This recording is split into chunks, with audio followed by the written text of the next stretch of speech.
우리 함께 사도신경으로 신앙을 고백하시겠습니다. 전능하사 천지를 만드신 하나님 아버지를 내가 믿사오며 그 외아들 우리 주 예수 그리스도를 믿사오니 이는 성령으로 잉태하사 동정녀 마리아에게 나시고 본디오 빌라도에게 고난을 받으사 십자가에 못 박혀 죽으시고 장사한 지 사흘 만에 죽은 자 가운데에서 다시 살아나시며 하늘에 오르사 전능하신 하나님 우편에 앉아 계시다가 저리로서 산 자와 죽은 자를 심판하러 오시리라. 성령을 믿사오며 거룩한 공회와 성도가 서로 교통하는 것과 죄를 사하여 주시는 것과 몸이 다시 사는 것과 영원히 사는 것을 믿사옵나이다. 아멘. 함께 찬송가 488장 찬송합니다. 찬송가 488장입니다.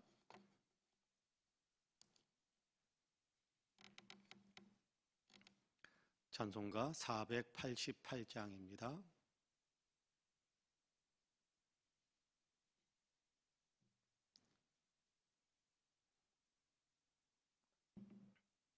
같이 찬송하겠습니다. 488장 같이 찬송합니다. 이 몸의 소망 무언가 우리 주 예수뿐일세. 우리 주 예수 밖에는 믿으리 아주 없도다. 주 나의 반석이 있으니 그 위에 내가 서리라. 그 위에 내가 서리라. 무섭게 바람 부는 밤 물결이 높이 설렐 때 우리 주 크신 은혜에 소망에 닻을 주리라. 주 나의 반석이 있으니 그 위에 내가 서리라. 그 위에 내가 서리라. 세상에 믿던 모든 것 끊어질 그날 되어도 구주의 언약 믿사와 내 소망 더욱 크리라. 주 나의 반석이 있으니 그 위에 내가 서리라. 그 위에 내가 서리라. 바라던 천국 올라가 하나님 앞에 배울 때 구주의 의를 힘입어 어여치 바로 서리라. 주 나의 반석이 있으니 그 위에 내가 서리라. 그 위에 내가 서리라. 아멘. 하나님의 말씀은 구약성경 역대상 4장입니다. 역대상 4장. 구약성경 역대상 4장입니다. 제가 가진 성경은 구약성경 614쪽 역대상 4장 9절과 10절 말씀입니다.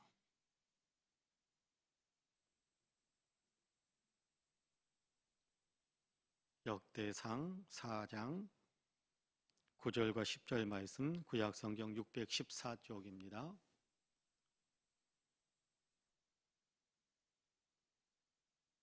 역대상 4장 9절과 10절 말씀.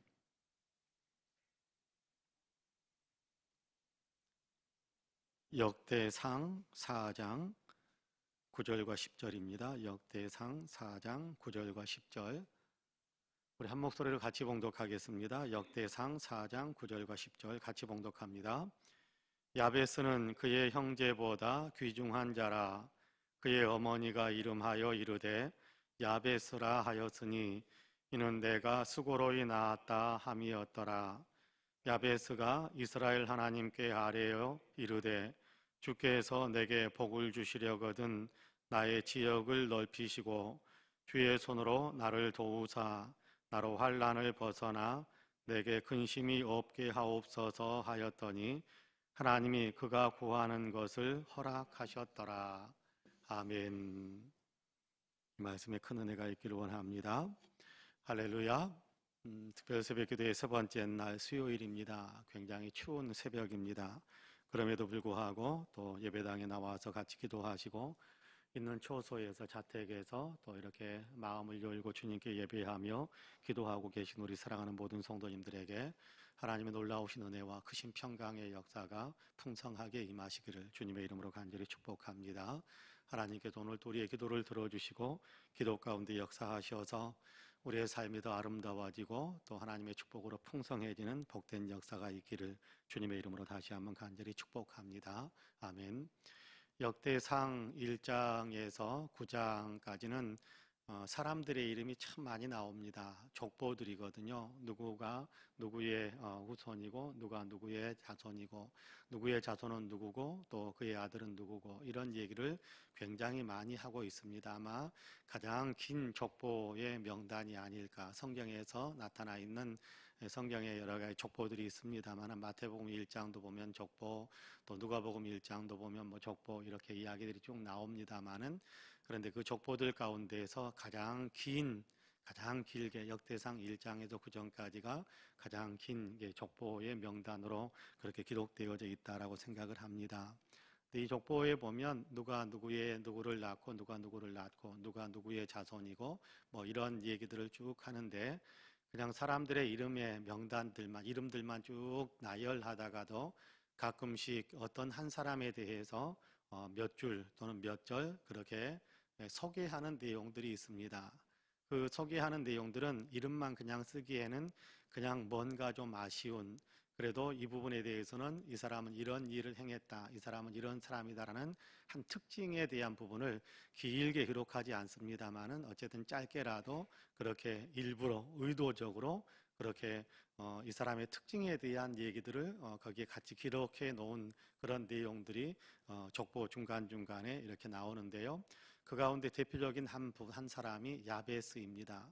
오늘 우리가 야베스라는 사람에 대한 내용을 같이 읽었는데요. 야베스라는 이름을 지어준 분은 어머니다. 그렇게 오늘 우리가 읽은 본문에서 이야기하고 있습니다. 그럼 보통 자녀가 태어나면 그 자녀의 이름을 지어주는 사람은 아버지인 경우가 많습니다. 성경에 보면 거의 이렇게 아버지들이 이름을 지어주는 일들이 많은데 야베스는 독특하게도 어머니가 그의 이름을 지어주었다. 그렇게 이야기하고 있습니다. 여기에는 그럴 만한 사연이 있지 않았을까라는 사실을 가만히 생각해 보거든요. 왜 어머니가 아버지를 놔두고 어머니가 그의 이름을 지어주었을까라는 것을 한번 생각해 보는 겁니다.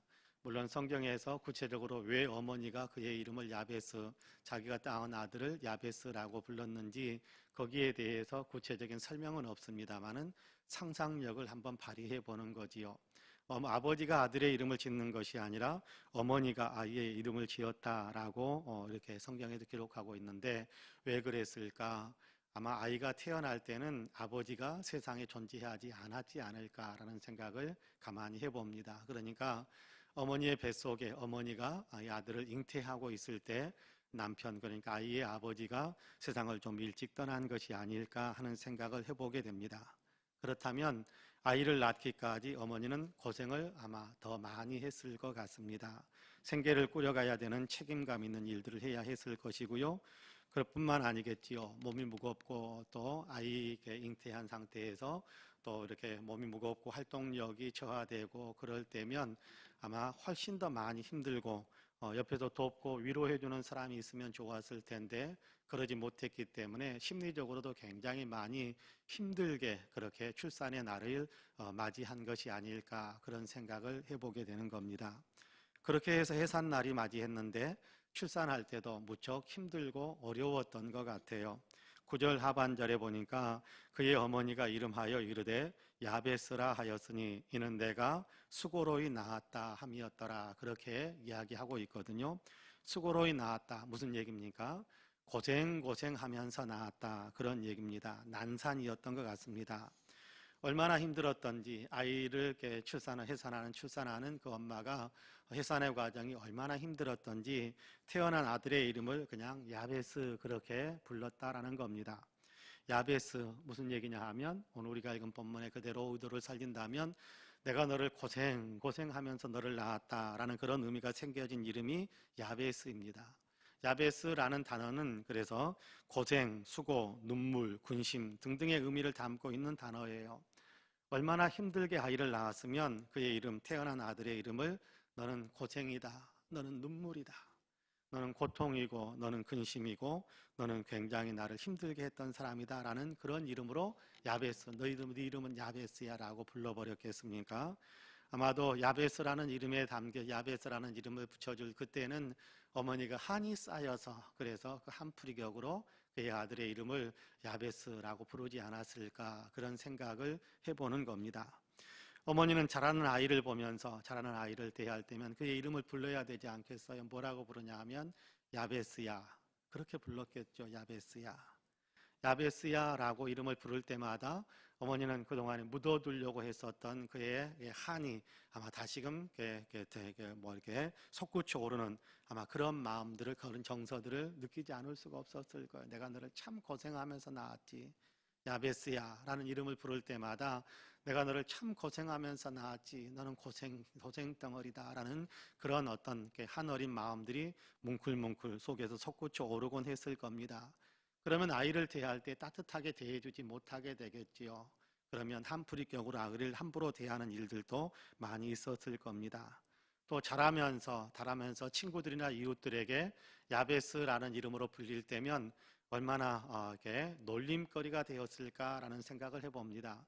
우리도 그렇지 않습니까? 이름이 조금 이상하면 어렸을 때 자라면서 친구들이 누구야 하면서 놀려대는 그런 일들이 많이 있었지 않습니까? 그러니까 이름이 독특하잖아요. 고생덩어리, 근심덩어리, 눈물 범벅이 되는 애, 뭐 어떤 그런 의미로 야베스라는 이름이 붙여져 있으니까 아마 그의 친구들이 또 성장하면서 주위 사람들이 그를 놀려대는 아마 놀림의 대상이 되었을 것입니다.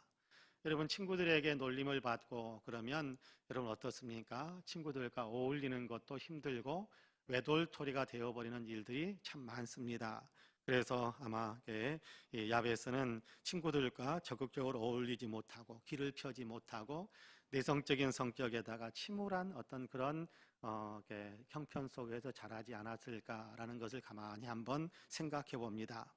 그런데 이런 야베스가 그의 집안에서 가장 존경받는 사람, 그의 집에서 가장 존귀한 사람이었다. 그렇게 성경은 기록하고 있지 않습니까? 가장 존경받는 사람, 가장 잘된 사람, 가장 잘난 사람, 뭐 그런 의미로 야베스는 그의 집에서 가장 존귀한 사람이 되었다라고 이야기하는 겁니다. 태어나는 과정들 그리고 자라나는 과정들을 가만히 생각해 보면 가장 못난이처럼 살아도 전혀 이상할 것이 없는 사람입니다. 그렇지 않습니까? 부모님도 어머니도 그렇게 그를 함부로 대했을 것이고 형제들이나 또는 친구들이나 이웃들에게 그렇게 놀림거리 되어가면서 성장했을 테니까 가장 못난이처럼 그렇게 세월을 살면서 그렇게 조용하게 세상을 떠나도 전혀 이상하지 않을 것 같은 사람입니다. 그런데 그를 가리켜서 성경은 그의 형제들 가운데서 가장 존귀한 사람이 되었다라고 말하고 있습니다. 어떻게 가장 잘된 사람, 가장 존경받는 사람이 될 수 있었을까라는 것에 대한 궁금증이 우리에게 좀 있지 않습니까? 오늘 우리가 읽은 본문에서는 그 비밀을 우리에게 알게 합니다. 본문 9절과 10절 말씀 여러분 같이 한번 다시 읽어볼까요? 9절과 10절 역대상 4장 9절과 10절 같이 한번 읽어봅니다. 시작. 야베스는 그의 형제보다 귀중한 자라. 그의 어머니가 이름하여 이르되 야베스라 하였으니 이는 내가 수고로이 낳았다 함이었더라. 야베스가 이스라엘 하나님께 아뢰어 이르되 주께서 내게 복을 주시려거든 나의 지역을 넓히시고 주의 손으로 나를 도우사 나로 환난을 벗어나 내게 근심이 없게 하옵소서 하였더니 하나님이 그가 구하는 것을 허락하셨더라. 할렐루야. 그의 삶의 배경은 야베스입니다. 고통이요 눈물이요 근심덩어리입니다. 그런데 이런 그의 삶에 획기적인 변화를 가져오는 통로가 있었다라고 오늘 우리가 읽은 본문에서 가르쳐주고 있지 않습니까? 그의 인생을 놀랍게 변화시켜버린 그 놀라운 일이 있었다. 그의 인생을 바꾸어버린 놀라운 일을 야베스가 했다라고 이야기하고 있습니다. 무엇을 했다고 이야기하느냐 하면 하나님께 아뢰는 일을 했다, 그렇게 이야기합니다. 하나님께 아뢰는 일 무엇입니까? 하나님께 기도했다라는 것입니다. 하나님께 기도했다. 하나님께 아뢰는 일, 그는 기도를 했다, 그렇게 이야기합니다. 기도는요, 하나님께 나아가는 길입니다. 하나님께 나아가는 거지요. 기도는 하나님을 가까이 하는 일입니다. 기도는 하나님과 친밀해지는 것이고, 기도는 하나님과 연결되어지는 것이고, 기도는 하나님과 연합되어지는 것이고, 기도는 하나님의 능력을 공급받는 통로가 되는 것입니다. 하나님께 연결되고 하나님과 하나가 되어지고 하나님의 능력을 받게 되는 통로를 연결시키는 사람이 되었다, 그렇게 이야기하는 겁니다. 어쩌면 친구들에게 따돌림을 당하고 혼자 있을 때, 외로울 때 따돌림 당하는 것이 싫어서 또 도망다니다가 혼자 외돌토리처럼 그렇게 머물러 있을 때 아마 그때부터 야베스는 하나님을 찾았을지도 모르겠습니다. 그는 하나님을 찾았어요. 혼자 있고 외롭고 슬플 때 그는 하나님을 찾았던 것 같아요. 야고보서 5장 13절에 보면 너희 중에 고난당하는 자가 있느냐? 그는 기도할 것이니라, 그렇게 말씀하셨던 것을 우리가 기억합니다. 괴로움 가운데서도 하나님께 나아가고 힘들고 또 외롭고 슬플 때 하나님께 나아가는 것이 아마 야베스가 했던 일인 것 같아요. 외로울 때, 눈물 날 때, 마음에 상처가 있을 때, 힘들고 고통스러울 때마다 그는 어디 다른 사람에게 하소연할 때도 없고, 그러니까 더욱더 하나님을 찾고 하나님께 자기의 형편들, 자기의 어떤 처지들, 자기가 지금 겪고 있는 모든 일들에 대해서 일일이 하나님께 아뢰는 일들을 했던 것 같아요. 여기에서 우리는 다윗을 한번 생각해 보는 것이 좋을 것 같습니다. 여러분이 생각하기에 다윗은 어떤 환경 속에서 자랐던 사람일 것처럼 보입니까? 성장 과정에서 그는 어떤 대우를 받았을 것 같습니까? 제가 생각하기에는 다윗은 썩 귀한 대우를 받았던 사람은 아닌 것으로 여겨집니다. 단적인 사건을 이야기한다면 사무엘이 하나님의 지시를 받아서 다윗의 아버지 이새의 집을 방문했을 때의 일을 아마 여러분 기억하실 거라고 생각합니다. 하나님께서 이새의 아들 가운데 한 사람을 기름 부어서 사울을 이어서 이스라엘의 왕으로 삼겠다, 그렇게 이야기하면서 사무엘을 이새의 집으로 보내 내가 너에게 지시하는 그 사람에게 기름 부어라 라고 말씀하셨던 적이 있지요. 그래서 사무엘이 이새의 집을 방문했습니다. 이새의 집에 가가지고 당신의 모든 아들들을 다 불러주십시오. 그래서 당신의 아들들을 내가 좀 보고 싶습니다. 그래서 모든 아들들을 다 부르게 했습니다. 근데 아들들을 다 불러서 이새가 불러준 그의 모든 아들들, 사무엘 앞에 세우는 그 모든 아들들을 다 봤는데 하나님께서 한 사람도 기름 붓게 하지 않습니다. 사무엘이 생각하기 이상하지 않았겠습니까? 하나님께서 틀림없이 이새의 아들 가운데 한 사람에게 기름 붓게 하겠다라고 이야기했는데 이새가 불러들인 그 모든 아들들, 이새가 불러서 자기 아들들 다 불렀다고 했는데 그 아들들을 다 보는데도 단 한 사람에게도 기름 부으라는 하나님의 지시가 안 내려오는 겁니다. 그래서 사무엘이 이새에게 물었습니다. 여기 있는 아들들이 다입니까? 당신의 아들 모두입니까? 그러니까 이새가 대답을 하는데 아직 한 아이가 더 있습니다 라고 이야기를 하는 겁니다. 아마 이 대답을 할 때면 어쩌면 이새가 굉장히 개면쩍어 하면서 뒤통수를 긁어가면서 그냥 개면쩍어 하면서 아이 하나가 더 있긴 있는데 라는 대답을 했지 않았을까라는 생각을 합니다. 아들을 부르라고 했을 때 다 부르라고 했는데 아들 하나를 아직 부르지 않았답니다. 그 아들이 누구냐 하면 다윗입니다. 그러니까 다른 아들들은 다 불렀는데 다윗을 안 불렀다라는 얘기는 어쩌면 이새는 다윗은 없는 셈 치는 아들이었을지도 몰라요. 그러니까 아들들 다 불러라라고 하는데 유독 한 아들은 부르지도 않았어요. 어쩌면 그의 아버지에게 있어서 다윗은 없는 셈 치는 그런 아들이었을지도 모릅니다. 다윗은 들판으로 내어보내서 양이나 치고 그런저런 허드렛 일들 하는 것처럼, 힘든 일 하는 것처럼 양우리에서 그냥 이렇게 양똥이나 치우고 이렇게 양들 돌보고 이런 일들을 하도록 들판에 내어보낸 아이가 다윗이었거든요. 그런 환경 속에 있었으니까 다윗은 충분히 서운하게 여겨질 수도 있지 않겠습니까? 자기가 하고 있었던 여러 가지 일들, 자기가 겪고 있는 일들을 생각하면 아마 다윗은 많이 서운했을 수도 있을 겁니다. 왜 나만 이런 일 시킬까? 왜 나만 힘든 일 시킬까? 왜 나만 양똥 치우라고 하는 것일까? 아마 투덜거릴 수도 있었을 거예요. 그런데 다윗은 그렇게 투덜거리는 그의 시간을 할애했던 사람은 아닌 것 같습니다. 들판을 뛰어다니면서 양들을 돌보면서 그는 수시로 하나님을 바라봤던 것 같아요. 하나님께 아뢰는 일을 하면서 하나님께 가까이 나아갔던 사람으로 보여집니다. 하나님을 찬양하고 하나님께 아픔을 맡기고 하나님과 대화하는 시간을 많이 가졌을 겁니다. 여러분 시편 150편이 있는데요. 그 가운데 절반 이상이 훨씬 더 많은, 어쩌면 5분의 3 정도 되는 아마 많은 분량일 수도 있겠다는 생각을 하는데요. 시편의 절반 이상이 다윗의 시편입니다. 다윗의 시편. 그러니까 이 다윗의 시편은 다윗이 왕이 되어서 그때 그렇게 지었던 시편이라고만 생각하실 필요는 없습니다. 다윗은요, 어렸을 때부터 들판을 뛰면서 찬양했고 힘들면 하나님 앞에 엎드려서 기도했을 것이고 아마 그랬을 거예요. 낮에는 들판에서 양을 돌보면서 저녁에는 우리 가운데 양을 모아드리고 그리고 밤하늘의 이 별들을 보면서 그러면서 하나님을 찬양하고 또 하나님께 기도하고 오늘은 이래서 힘들었는데 지금 나는 이런 형편에서 어려웠는데 하나님 내가 지금 이렇습니다라는 자기의 일들을 다 아뢰는 그런 기도의 시간들, 찬양하는 시간들, 그렇게 시로서 노래하는 그런 시간들을 많이 그렇게 하나님께 올려드렸던 것 같아요. 이렇게 하나님께 마음을 열고 살았던 다윗을 하나님께 마음을 활짝 열고 하나님과 마음이 연결되기를 원하면서 하나님과 마음을 연결시키면서 살았던 그 다윗을 가리켜서 하나님은 내 마음에 합한 사람 그렇게 이야기해 주는 것을 보게 됩니다. 여러분 시편 78편 70절과 71절에서 다윗에 대해서 하나님이 이런 말씀도 들려주거든요.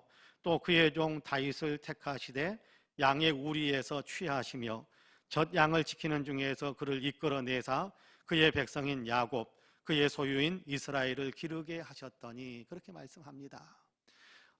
양우리에서 또 어린 양들을 돌보도록 돌보는 그런 일들을 하고 있었던 다윗을 하나님께서 불러 세우셔서 그래서 하나님의 백성들, 하나님의 사람들을 돌보는 그런 지도자, 왕으로 만들어 주셨다라고 이야기하고 있는 겁니다. 양을 치던 자들에 의해서 불러내서 이스라엘을 기르는 왕으로 삼아 주셨다는 겁니다. 그가 왕의 가문에서 태어나서 왕가에서 태어나서 장차 왕이 될 운명이었기 때문에 왕이 되었다라고 말하지 않아요. 양의 우리에서 양을 치고 있었던 사람이었지만 하나님을 가까이 하고 하나님께 기도하고 하나님과 마음을 연결시키는 그런 삶을 살았던 사람이었기 때문에 하나님께서 이스라엘의 왕으로 그를 기름 붓게 하신 것입니다. 기도하니까 하나님께서 하나님의 사람으로, 하나님이 책임져 주시는 사람으로, 하나님이 붙들고 하나님께서 원하시는 일을 할 수 있도록 그렇게 사명을 맡기는 사람으로 하나님께서 그를 세워주셨다라고 이야기하는 겁니다. 오늘 우리가 읽은 본문으로 다시 돌아갑니다. 야베스는 분명 좋은 여건에 있었던 사람은 아닙니다. 아니 일반적인 사람에 비해서 훨씬 좋지 못한 배경을 가진 사람이었습니다. 그런데도 그가 존귀한 사람이 될 수 있었던 것은, 그러니까 그가 그렇게 될 수 있었던 것은 그가 기도의 사람이었기 때문입니다. 그는 그렇게 기도했다고 하지요.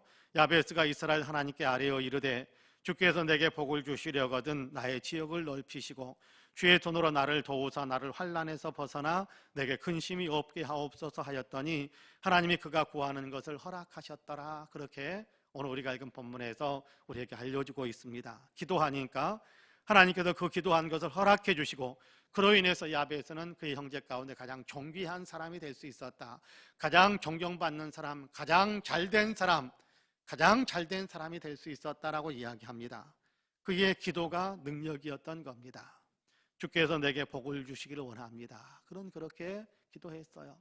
복은 사람이 만드는 것이 아니라 하나님께서 주시는 것이기에 하나님께서 내게 복을 주시기를 원합니다 라고 기도한 것이지요. 나의 지역을 넓혀주시길 원합니다. 그는 그렇게 기도했다고 해요. 나의 지경을 더 넓혀주시기 원합니다. 나의 영향력을 더 넓혀가기를 원합니다. 내가 더 많은 사람들에게 영향을 끼치고 내가 하는 일들을 통해서 많은 사람들에게 영향을 주는 그런 사람이 되도록 나를 이끌어 주시길 원합니다 라고 기도했던 것이지요.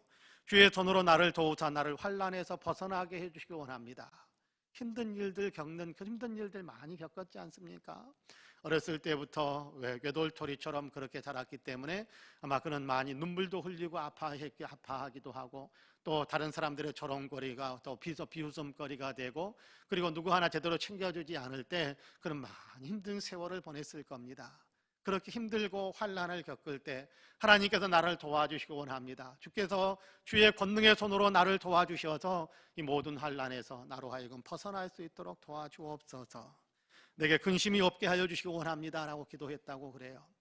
인간의 생사화복은 하나님께 달려있는 것인데, 하나님 내게 근심이 없게 하여 주옵소서. 나의 이런 형편들 주님께 맡깁니다. 나의 이런 처지들 주님께 맡깁니다. 이 환난에서, 이 근심되는 일 가운데서 나를 건져주시고 나로 하여금 환하게 웃을 수 있도록, 나로 하여금 평화를 누릴 수 있도록, 나로 하여금 하나님께도 주시는 밝은 어떤 희망의 어떤 꿈을 꾸면서 살아갈 수 있도록 내게 은혜를 더하여 주시고 활짝 웃을 수 있는 일들이 더 많아질 수 있도록 도와주십시오. 아마 그런 기도들을 수없이 드렸을 거예요. 한 번 기도하고 말았겠습니까? 한 번 기도하고 말았으면 여기에 기록도 안 됐겠지요. 그는 일생이 다 가도록 그렇게 기도하면서 살았던 것 같아요. 지속적으로 계속해서 기도하면서 살았던 것 같아요. 그러니까 하나님께서 그가 구한 모든 것들을 들어주셨더라, 그에게 허락해 주셨더라라고 이야기합니다. 신한은행에 민씨성을 가진 지점장이 있었답니다. 그는 신한은행 설립위원으로서 실력이 뛰어나서 많은 사람들에게 인정받는 사람이었어요. 근데 그가 일본 오사카 지점으로 발령을 받아 회계 근무를 하는 동안에 실적이 부진해서 철저하게 실패한 지점장이 되어버렸습니다. 다시 서울에 돌아와서 지점장을 맡게 되었지만 여전히 실적이 부진했습니다. 그래서 그는 더 이상 은행에 있을 수 없는 상황에까지 내몰리게 됩니다. 그렇지만 그가 초기 멤버였기 때문에 그를 바로 내치지 않고 그를 징계의 차원에서 금융연수원 파견 연수 명령을 내렸다고 합니다. 은행에서 철저히 밑바닥까지 떨어지게 된 것, 현장에서 일하지 못하고 그냥 이렇게 한쪽에서 연구원 이런 식으로 발령을 냈으니까 그는 거기에서 이제 곧 퇴직하게 되는 어떤 그런 순서를 밟아가야 되는 처지에 놓여 있는 사람이 된 겁니다. 철저하게 바닥에 떨어지게 되고 맙니다. 그동안에 그는 자기가 잘나서 인정받고 자기가 잘나서 여기까지 왔다라는 생각을 많이 했었는데, 실패하고 또 좌절하고 발령도 어쩌면 보류 대상처럼 그렇게 발령을 받고 나니까 그는 비로소 하나님께 기도하기 시작했습니다. 하나님, 나는 실패한 인생입니다. 나는 인생의 밑바닥에 있습니다. 하나님, 나와 함께 하셔서 나를 도와주십시오. 그리고 교회에 나가서 성경 공부도 열심히 했습니다.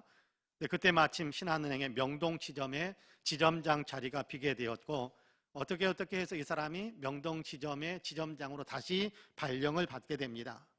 그는 그 발령을 받아서 자기 책상에 딱 앉는 바로 그 순간 두 손을 모으고 하나님께 기도했습니다.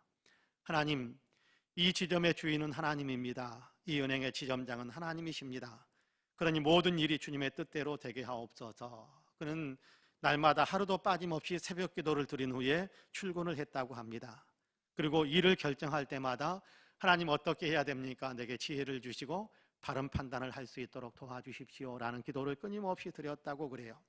그 뒤부터 영업 실적이 올라가서 신한은행 저때 당시에 전체 300개의 지점이 있었는데 300개의 지점 가운데 1등을 차지하게 되었답니다. 그런 은행에 근무한 지 30년 만에 가장 좋은 성적을 거두어서 은행장에 오르는 일까지 이루게 되었다고 합니다. 기도하지 않았을 때 내가 그래도 능력이 있으니까, 내가 많은 것을 배웠고 내가 능력이 있고 내가 인맥이 넓고 그러면서 자기를 의지하면서 살았을 때는 실패의 나락으로 계속해서 빠져들었지만, 기도하기 시작하니까 전혀 다른 그런 결과를 얻게 되었다라는 그의 간증이 섞여 있었던 그런 내용입니다. 기도하면 하나님께서 붙들어 주신다라는 사실을 그는 분명히 느끼면서 그러면서 간증한 것입니다. 그렇습니다. 기도는 하나님을 가까이 하는 일이고, 하나님께 내 사정을 아뢰는 일이고, 하나님과 연결되는 일이고, 기도는 하나님의 능력을 공급받는 축복의 통로가 되는 것입니다. 야베스는 그렇게 이야기하잖아요. 가장 어쩌면 비참하게 끝나버릴 수 있었던 그런 사람이었는데, 그럼에도 불구하고 그가 하나님께 아뢰었더니 하나님께서 그를 그의 형제 가운데 그러니까 그의 가족만을 이야기하겠습니까? 당시 그와 함께 이렇게 어울리는 모든 사람들 가운데 가장 뛰어난 사람, 가장 존귀한 사람으로 그가 높아질 수 있게 되었다라고 이야기하는 겁니다. 기도는 하나님의 권능을 우리의 삶에 이끌어드리는 길입니다. 기도하면 우리가 영적으로 축복을 받습니다. 기도하면 우리의 영혼이 밝아지고 성령으로 충만해지고, 기도하면 우리의 영혼에 새 힘을 얻게 됩니다. 뿐만 아닙니다. 기도하면 세상 속에서도 승리자의 삶을 살아갈 수 있게 됩니다. 하나님께서 함께 하셔서 도와주시거든요. 사람들이 깜짝 놀랄 일들, 사람들이 부러워하게 되는, 사람들이 부러워하는 그런 일들의 열매를 맺게 하신단 말이에요. 기도하면. 그렇습니다. 기도하면 하나님이 그 일을 허락해 주시니까 그렇습니다. 오늘 이 새벽에도 우리가 분명하게 마음속에 한 가지 다짐을 굳게 할 수 있게 되기를 원합니다. 나도 기도하면서 살겠다라는 이 마음이 우리에게 굳어지기를 간절히 원합니다. 오늘도 야베스처럼 우리가 기도하고, 내일도 야베스처럼 우리가 기도함으로 하나님께서 그 구하는 것을 허락해 주시어서 우리가 영적으로도 강성한 사람, 세상 속에서도 하나님의 은혜와 축복을 누리면서 많은 사람들의 부러움을 받을 수 있는 그런 사람이 되어서 또 하나님께 영광을 올려드리고 많은 사람들에게 신령한 영향력을 끼치며 살아갈 수 있는 우리 모든 성도님들이 다 되시기를 주님의 이름으로 간절히 축복합니다. 아멘. 기도하겠습니다. 은혜로우신 아버지 하나님, 감사합니다. 오늘도 우리를 사랑하시어서 새벽을 깨우시고 예배하며 기도하는 사람이 되게 하시니 감사합니다.